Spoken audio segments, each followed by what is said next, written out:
Sega.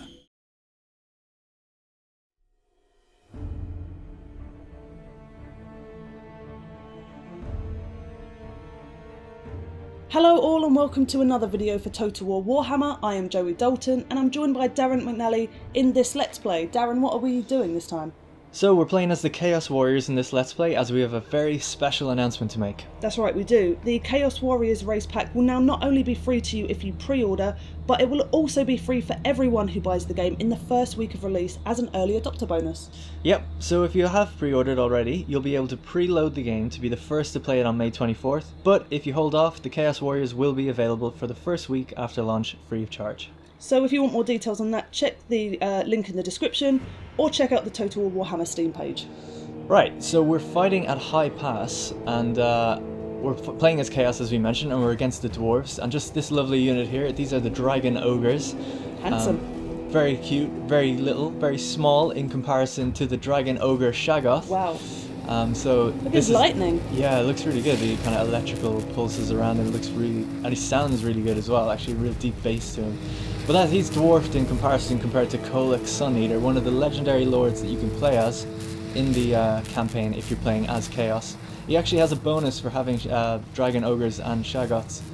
He can recruit them at 15% the cost and 10% the cost for the Dragon Ogres. That is awesome. His weapon is called Star Crusher as well. What a name. Yeah, the Sun Eater and the Star Crusher. He is, I mean, he's, as we'll see in this playthrough, he's really, really powerful. And having those guys in your army, it's actually really good bonus to have any kind of upkeep, have any negative upkeep on them, because they're quite expensive, they're quite rare. So to have them in this army like this, you know you're dealing with a high tier powerful army. We've also got at the back there the Chaos Warriors with great weapons, and the Chosen here with great weapons as well. Flanked on the left we have a Sorcerer of the Metal variation, or of the Metal lore. So Chaos Warriors, they can actually play with different sorcerers of different lores. I think Metal, Fire and Death are some of the ones. We also have a Manticore flying up there. And down here we have the Chaos Knights with lances. You're going to be doing some sneaky tactics. Yeah, so we're actually fighting uphill on this battle. It's going to be quite tricky. And we have the Dwarven army up here on top of the hill. So it's not really sneaky tactics, but obviously they don't have cavalry themselves, so we can, you know, bring our cavalry around up behind them on the hill and hope to do some flanking charges. So it should be good. Well, you have a lot of fast units compared to the Dwarves, who have practically no fast units at all. They're really slow. Even the Slayers, which we'll see in a minute, in their info stat panel it says fast, brackets for a dwarf. Yeah, oh, these guys here are really cool, the Iron Drakes with the Troll Hammer torpedoes, and they're meant to take down like large monstrous infantry, so they'll be good against the Shaggoth and the Dragon Ogres, as well as the cannons, the Slayers in the back, and the flame cannons.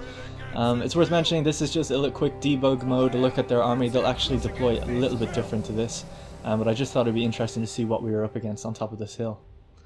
So here we are, this is the kind of gameplay. So obviously we're not playing this right now, we're looking back on the gameplay that I captured at the time, but to kind of appease the people who want to see cool zoom-ins and cool cinematic shots, I've also interlaced the video with the replay shots. So for those who don't know, in Warhammer, after a battle is done, you can view back the replay, and you can simply hide the UI by pressing K, and that removes the flags in the gameplay UI. And then we're allowed to put the camera down and see the gameplay as it unfolds, both from a gameplay and cinematic perspective. The timeline stays the same, so what you're seeing is all in real time as well. So hopefully that will let you guys have a real nice zoom in of all the action and some of the higher up gameplay choices that I've made. Some of the more brutal face punches I know you all want to see. Yeah, so we saw some dudes fly back all the way down the mountain getting hit by a cannon. So already the Dwarven artillery is firing on me. They're perched a little bit further up on the hill than they were in the debug mode. And I'm just sending everyone forward. We just have a long plodding march up this hill until we get there. And the snow on the hill does slow your troops down, so they are running as fast as they can. You can see them just getting thrown back. And I really have to try and take as few losses as I can until I get there. Don't want to send them all up by themselves either. I'm trying to keep them all together. So I have to kind of keep a steady march with them as well. So do you have any kind of strategy for this? Because you have some making up to do for your win-loss record for us, Darren. That's true. Well, I did beat Lionheart, so, you know, yeah, I won the last one. Okay. But in terms of this battle, my strategy generally is to move forward with a kind of a double line, split into a single line, and then have cavalry go around the edges. And I've concentrated all my monstrous infantry kind of on the flanks as well of the infantry. So I have Chaos Spawn over on the right, which will zoom in a bit later as well. And I have my Dragon Ogres on the left. So hopefully we can just kind of punch through and then have the cavalry come around. It's just a massive envelopment as long as my centre holds. I love all the dwarfen ruins kind of scattered around the battlefield as well. Yeah, this map is really beautiful. It's set up in the kind of Norscan regions near some dwarven carracks, so I like to think that, you know, they're kind of holding back the Chaos Invasion as best as they can before we move in on their carracks, I guess, up north. So it's worth mentioning that Kholek is fully upgraded here. In Custom Battle, Legendary Lords are fully upgraded, so all the spells he has active, that means he's like fully upgraded, fully teched out on a skill tree. Yes, one of his quest battles is actually to get Star Crusher, which he doesn't start with when you play in a campaign with him. So as you can see, he does have it here. So there we go, the Shaggoth has made its way through, the Dragon Ogres are coming in, the Flame Cannons are firing in the background, and the Ironbreakers are throwing their blasting charges towards them as well. So straight away it's like a massive ditch fight up there. The Slayers are digging into my guys as well, which is going to be a bit rough on the monstrous infantry. But Joey actually hasn't seen this battle yet at all. She's watching this back for the first time, so I've got some surprises in there for her as well as you guys. I'm excited. So we can see that they have a gyro bomber as well. Now what can take down a gyro bomber?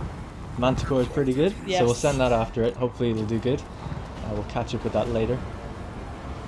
But things are going pretty well. I mean, Kholek is just smashing through dwarves at the moment. He's taking a bit of damage. They're throwing a lot of things at him. I just used a final transmutation there from my wizard, which is a direct damage spell, and I actually overcast it, which kind of increases the cost it does, but gives me a 50% chance of miscasting. Basically, that's just like a direct damage spell that lasts for about 20 seconds.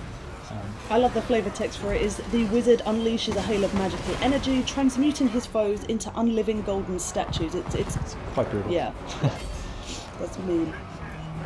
So here you can see the chaos spawn. The blasting charges are absolutely devastating. They have so many of them, the Iron Drakes, and there's some miners units as well. Miners with blasting charges that can throw them in as well. My Manticore's going to town on the gyrocopter, and it's actually broken. It's running away. We've got a beautiful charge here from the Chaos Lances as well. The Chaos Flying Knights. dwarfs. Yeah. What a beautiful sight. It's funny because Kholek is so massive, especially compared to a dwarf. They're very, very brave and hardy folk to even attempt to take him on. So they have quite a few Slayers units, which is kind of bad for you in a couple of ways, because you've got some larger units in there. Yeah. So avoiding them is key, I would say. Just that spell that's going off there, that is the Gehenna's Golden Hands. It's a vortex spell, lasts about 13 seconds, and it costs 9 wounds of magic. Again, that's the Metal Sorcerer, just hanging back, casting spells where he can. So he summons the spirit of Gehenna's Metal Hands to hunt down his prey. Oh, what was that? So that's the blasting charges, just going off in the distance. They just launch them at blobs of infantry and just completely wreck them. And So my you've got Manticore came one down for a nice unit. charge. That's it. Yeah, Even that, it's fine. You're I'm doing not going to really lie, well. I kind of do really well against these guys. We just like push it, lay into them, kind of like a constant onslaught. This is a very high tier army. Now the dwarves, their army costs the exact same. They have a lot of troops, but they just didn't hold very well, and my spells kind of went off right, so I got kind of lucky. I broke their gyro bomber. The gyro bomber is actually coming back in here to make a quick run on my Chaos Knights. He actually comes in from melee, knocks a few off, and then starts frantically dropping his bombs while my Manticore chases him down. Oh, that was clever. Yeah, so here he is just going along the line, literally dropping the bombs. You can see them actually coming out of the back. My Manticore just isn't fast enough to get him. I always thought it'd be really cool if Kholek just like gave him a little whack out of the air with his hammer, but it wasn't to be. And you can see just all the carnage going on in the background. They're still holding their own. Like the dwarves aren't just like breaking instantly or anything. No, the Dragon Ogre is undeterred completely. Yeah, actually, if you check the unit health of all my units, like it's quite low for the Chosen, really low for the Dragon Ogres, and my Kholek himself is down to halfway and taking more damage. So I activated an augment there, which speeds up my Manticore, which will allow me to catch the gyro bomber. Oh, right in the sky. Yeah, I love that. It looks so good when it goes down. It sounds really good as well. You can just hear the propellers like kind of giving out. Nicely done. That is a well-used attribute there, or a skill. So I'm just kind of picking off who I can, finishing off some routing units, bringing the Manticore back into the fray. It's doing amazing charges into their units, just ripping them apart basically. And this is kind of what you have to deal with when you're playing against Chaos or with them. They're very, very strong, and they're quite scary, to be honest. I love seeing the dwarf fly past the camera. Yeah, they're so little, and they just like fly by. I did another final transmutation again, which is another direct damage spell. That was actually something that really helped me getting through in the beginning, pushing through their lines. That damage spell is an area of effect spell, so you don't just target one unit, you target the area, and anyone in it takes the damage. So that kind of actually allowed me to hit 5 or 6 units at once. Very, very lucky to get it off with the 50% miscast. See, it's kind of difficult to tell because it still looks like they've got so many units, but you can see the dwindling numbers of those units running away. Yeah, and still have so many left. Yeah, they've got lots of kind of flags you can see as they back off and then they come back. They kind of reform quite a lot because Ungrim is actually fighting. Forgot to mention Ungrim Iron Fist. Here he is here, getting up. He's after just being charged, but I kind of left him alone for a second. I'm going to bring in the Shaggoth. See who's going to win in this fight. Rear attack! Oh, mistake. To the dwarf, not you. Yeah. You did very well. Never turn your back to a Shaggoth. Well, he took him down. Whoa, So that's but it. he is the Slayer King, of course. He you is. know? So he did pretty good. Also, I was told it's worth mentioning that the fact he didn't react when he got hit is because Legendary Lords, they do have some react animations for getting hit, but they don't always react because if they were constantly in their react state, they would never get an attack off. It's kind of like a stun lock animation. So that's actually a choice made on purpose so that the gameplay just flows a little better, and I was told to mention that by the devs. Oh, not to the ground. Yeah, so it's basically just Ungrim left. Stubborn little guy, doesn't want to break. I just kind of envelop him with everything I got. He's taken out, the Shaggoth, and Kholek's pissed. Yeah, because, yeah. It's probably his girlfriend or something. He didn't like that. Oh, you just surrounded him. I'm just sending the everything cavalry in. was a good move, I think, because he's obviously going to be a bit hardier against those larger units. Kholek actually has a bombardment spell of his own that I call down as well. It's called Lord of the Storm. It only lasts like 5 seconds, and it doesn't cost any winds of magic, but that's what the animation there was, where he lifts the kind of axe or mace up in the air. And that's it. Ungrim was finished off by that. Oh, you've done it! Yeah, so that's the victory. Well, congratulations for redeeming your title of not losing every battle. Nice one, Darren. Thank you very much. Let us know what you think in the comments down below, and let us know what you would like to see for future videos. Like and subscribe for more. Thanks for watching. See ya.